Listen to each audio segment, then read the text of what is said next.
Welcome back to Dark Reading News Desk. This is Michael Krieger, and with me today is Mo Rosen, VP, Senior Vice President, General Manager for CA's Security Technology offerings. Mo, thanks for joining me today. Pleasure to be here. So, this is a field that's in constant turmoil.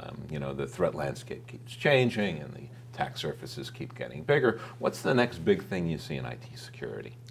So I think if you walked around the RSA conference over the last couple of days, you see themes emerge like they do out of every RSA conference. But like one thing that you see that underlines all the themes is analytics and machine learning. So there's the next gen of endpoint security, EDR, lots of companies doing it. How is it powered? Analytics and machine learning. The same for the next gen of network security. And near and dear to my heart, the same for the next gen of identity and access management. So I think that machine learning, analytics, and maybe if you kind of lean hard enough, kind of snuggling up to AI, that's the next new thing because it's powering that sort of next generation of all the products we're seeing today. Well, that doesn't surprise me. I hear it everywhere. Talking to Intel, I spent a lot of time working with them, and their software team is really pushing on machine learning and deep learning for to take advantage of all the cores that they put in these servers over the years. So and it is a hot topic. And how do you see that playing out? So I think that the one thing that's become clear to us is that it's hard for us to defend our infrastructure, defend our applications, unless we can get smarter. There's every security technology has an arc to it. Signature-based security and antivirus, IDS. That was great for a while. Sure. But now the level of attack and the size of the attack surface has changed significantly. And at least in my space, which is identity, but I think you can make this argument kind of across all the spaces. So in identity, which is the basis of trusting everything. So if I'm going to give you access to something, I have to believe that that's who you are. If I need to give access to an application or an IoT device, I have to believe that that's who it is. So identity has gotten to this place where it's no longer who you are, but it's what you do. Right. And the only way for me to sort of capture what normal behavior is for you, and kind of capture that in a model, so I can identify abnormal behavior and then start to take action, that's analytics and machine learning. And I think that you're seeing that kind of across the board. So is CA doing something specifically in this area now?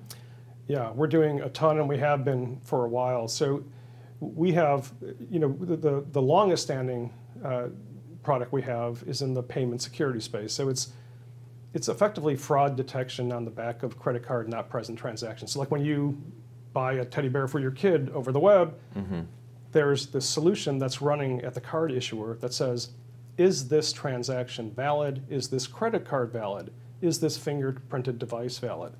And the interesting thing about analytics here is a piece of it in the risk score helps to determine whether we should increase authentication, ping you on SMS.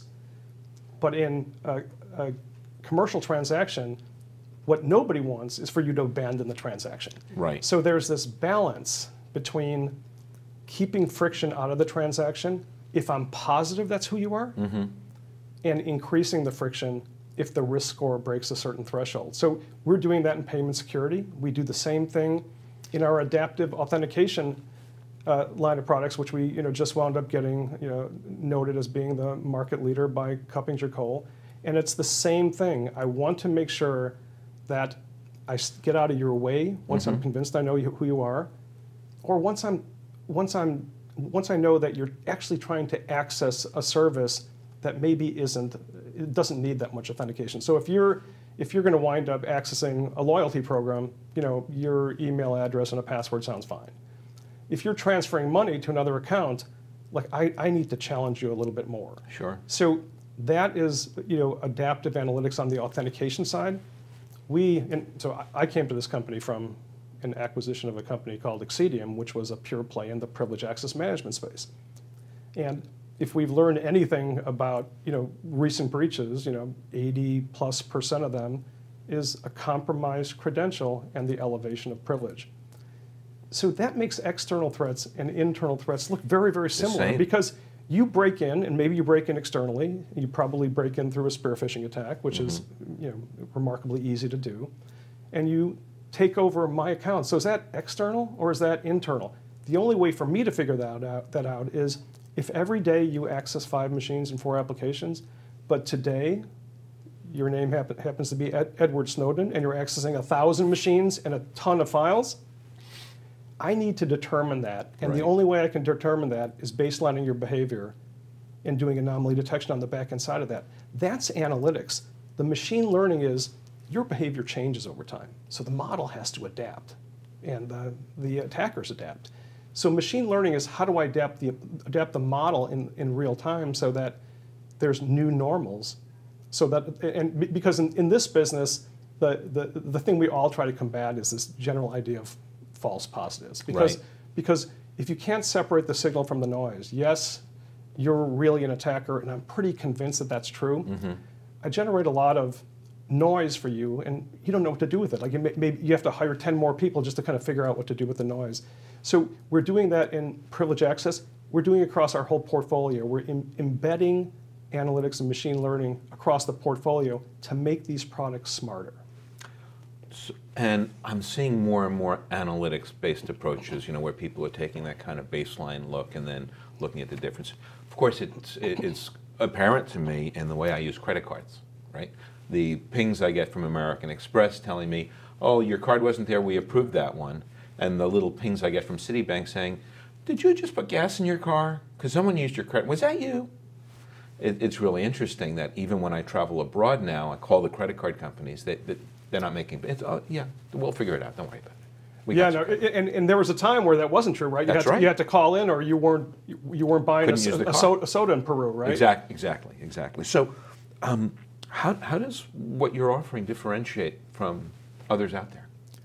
So, where we focused, our world is identity, and we have a broad suite, probably broader than most other companies, and for the longest time, people have said, but no one's actually delivered leveraging identity and access information to increase the security of the enterprise. And we're in the perfect position to do that because we have the entire portfolio. I now have the capability of embedding analytics and machine learning that's tried and true. Like our payment security business processes a few billion transactions a year. Right. And so in real time, some products need real time, some products need near real time. But the thought process is so all analytics are not the same and all domains aren't the same. But I think that we're in this fantastic position to differentiate by leveraging the data that we have with analytics and machine learning to really raise the level of security inside of enterprise on one side and reduce the friction on the other side. So, we've talked a long time in the industry about, is it possible to make security invisible? Is sometimes, until it's time not to make it invisible. Right. And that's reasonable security from our perspective. And I think the CISA is really in a good position to do that because you need all the pieces and then you need to insert the analytics and machine learning platform beneath it. So, thanks a lot for all the great information. I want to change gears before we go. Yeah. Yesterday at the keynote, Chairman McCall gave a keynote. Were you at that one? I was at that keynote. So, what were your takeaways from that? So, I'd say 6 months ago, maybe 7 months ago, I testified in front of Chairman McCall's committee. Really? For the first time, I was a witness in front of the committee. This is he's the oversight of the cyber bill that came out, and he keeps asking for, and he's really a leader in the space. He keeps asking for industry reaction, industry input, because we're the folks who are driving the technology. We're the folks who kind of see it on the ground. So that was my first time engaging with Chairman McCall, and he had a stern message for us in his keynote. He basically said, we're losing the fight. And part of the reason that he focused on that so much is what's happened in the last year or two with the real growth of kind of nation state attacks. And he's obviously very concerned about that for for Gov, he's very concerned about that for critical infrastructure. And he's forming the policy, and he's taking a real leadership role here, forming policy. And we all expected an executive order to come out, but apparently there have been some problems with executive orders lately over the last few weeks to advance that cause. And we participated in that. But he also had a roundtable, closed roundtable with some subset of security leaders. And I was privileged enough to be part of that as well. And we were focusing on the immediate issues that he has to attack from a policy point of view. So, a lot of this was FedGov focused. If you've talked to folks who've done business in the FedGov, the procurement process in the FedGov doesn't really strike people as agile, quick, going to happen tomorrow. So as we try to fight the bad guys, there's technology that you've seen at the conference, and there's some really great technology. And security technology has this arc that we talked about. It's valid for a while, and it kind of evolves and moves on. We have to let these guys buy it. That's right. And we have to let them deploy it. And so that's kind of a big piece of it. There was a lot of discussion about information sharing. Can we have indicators shared across, not only between commercial and government, but between commercial entities? Sure. And he's done a lot of work on that in the last bill. He kind of removed liability so that if we share information and there was some issue of we should have shared it earlier, kind of the liability gets pulled off. So he's really tried to make it as easy as he can. The interesting thing about that, and it kind of drags you into security and privacy, by the way, is that he can do that for the United States of America. He can't do that for the EU. He can't do it for any place in the Asia Pac. And this has become a global thing. So there's internal policy he's driving. He's trying to drive engagement with NATO on this because that's what we're talking about. This last December, the Ukraine power grid got hacked again. It's a goof, right? They just showed they could do it. And he gets briefed all the time, and he said, we see fingerprints across all of our systems, nation-state fingerprints, and they're leaving them there on purpose. We were here. We were here. And so he's kind of driving how can I expedite the ability to roll out infrastructure that will help the cause? How can I engage the industry to help? Because it's mostly on us. He can take care of the policy side. We have to take care of the real technology defense side. And how can we work together over time to advance the cause? And his view of over time was really interesting, and it kind of really made me hopeful, because his speech, as I said, kind of was a little gloomy. We're losing the fight. So he goes, okay, we've talked about what we can do in the short term. He goes, what are your ideas? How should we start planning for when quantum computers come out? And there's some word they'll come out in 3 years, maybe 5 years, maybe 10 or 15 years. But that kind of changes the game because maybe that breaks RSA 2048 crypto.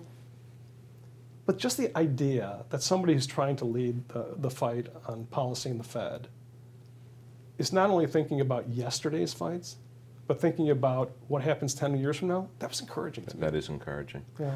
Well, Rosen, thanks so much for joining us from CA. That's it for this episode of Dark Readings News Desk. This is Michael Krieger. See you next time.